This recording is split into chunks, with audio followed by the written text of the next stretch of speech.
ایک شخص نے نبی اکرم صلی اللہ علیہ وآلہ وسلم کے پاس کھڑے ہو کر عرض کیا، اللہ کے رسول، واقعی حاجی کون ہے؟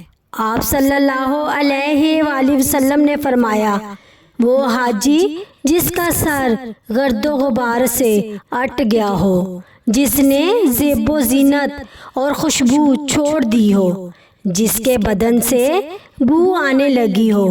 پھر ایک دوسرے شخص نے کھڑے ہو کر عرض کیا، کون سا حج سب سے بہتر ہے؟ آپ صلی اللہ علیہ وآلہ وسلم نے فرمایا، وہ حج جس میں لبیک با آواز بلند پکارا جائے اور ہدی اور قربانی کے جانوروں کا خوب خون بہایا جائے۔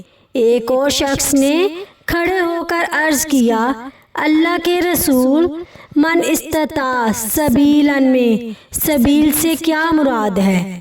آپ صلی اللہ علیہ وآلہ وسلم نے فرمایا، زاد، راہ، توشہ اور سواری۔